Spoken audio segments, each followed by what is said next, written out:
We are back with Professor Abraham Elliott, Theology in the 21st Century, Social Diagnostics and Civilizational Analysis, this time on Holocaust. The Holocaust was the foremost setter of 21st century Jewish theology. It gave rise and success to the Zionist movement. Until that time, Zionism may have been acceptable to a minority of the Jewish people throughout the world. But after the Holocaust, Jews recognized that they needed a state to defend themselves. And even though they might not have all been nationalistic, even though they might not have all been land-oriented, or oriented towards one solution to everybody.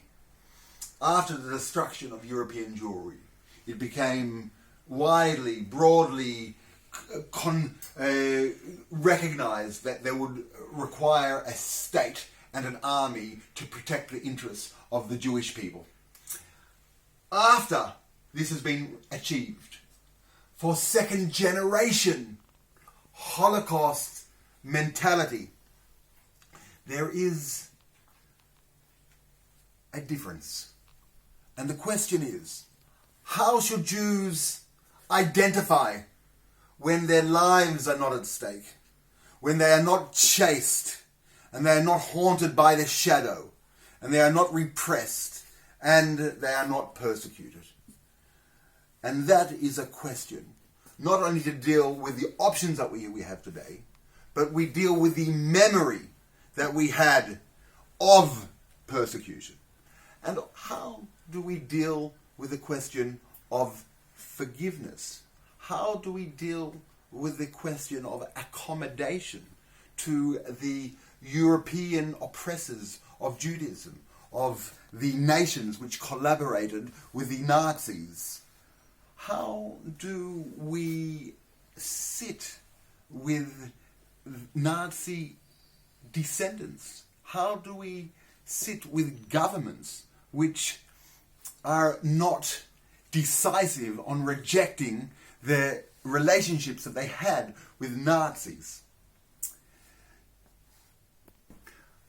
How does one identify and counter-identify and not identify with repression, with hatred, with Nazism, with the terrible cruelty that humanity can impose on others? How does one develop an identity which is protected by and from the most terrible characteristics of humanity, not only of individual humanity, but humanity as a group, and humanity as an organization, and humanity as a country, and not only a country, but one of the most advanced countries at the latest part of the social, cultural, evolutionary chain, which becomes so terrifying.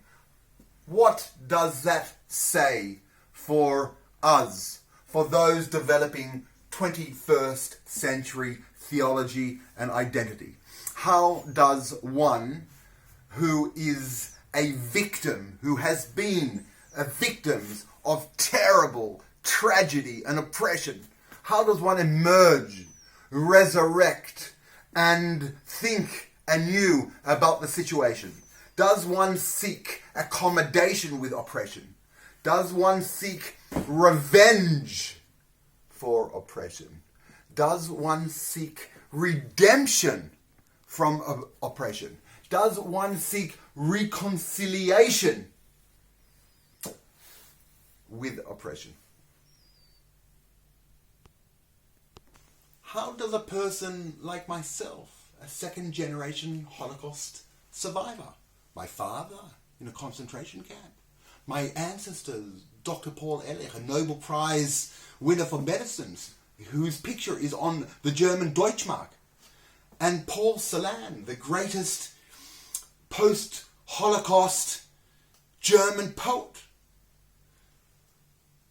My family, who went to Australia, and myself and some of my siblings who came to the land of Israel to put our shoulders towards building a better society? How do we deal and identify with our parents' oppressors and our ancestors' oppressors? And how do we cognize and cognate a process in which we can accommodate the other that was persecuted of us? And where is our redemption towards these people when nations of the world are flocking to Israel to commemorate the 75th anniversary of the liberation of Auschwitz, and the Germans and the Poles and the Lithuanians and the Ukrainians and all those who collaborated with the Nazis are now apologetic? How do we and can we forgive? Is it our prerogative as individuals who did not undergo this persecution? Can we overlook? Can we forgive? Can we accommodate? Can we reconcile? And if we cannot, then what can we do? And what should we do as enlightened and goodly feeling individuals? Some of these challenging psychological questions are also addressed in the Bible. In the story of Joseph, who was persecuted by his own brothers, who was put in a pit, he describes the process in which he forgave his brothers and recognized that this was the hand of God and that it wasn't for him to do the judging. And we know from historical circumstance, and we also know from psychological stories, that the act of forgiveness is important for the person themselves, for the victim, for the person underwent terrible happenstance. The best case reaction would be one of forgiveness for that person. And so forgiveness is a necessary act for the person themselves, for them to go on and see their glass half full. And so the question is, after one forgives, because that is necessary, what does one do? And what does one feel?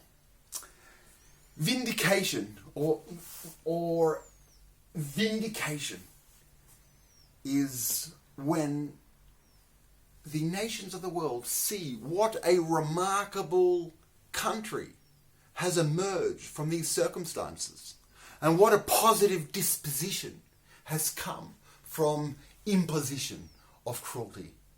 And the reaction of these people, and to create hope, and to create means to help other people, and to develop medicine, and to develop a vision to extend to the entire world, is a vindication that were Europe not to have destroyed its Jewish population, better things would have happened to the world earlier. My thoughts are that the solution to this situation where a population was destroyed and forced to escape another country, that the counter action to this historical injustice should be a fixing.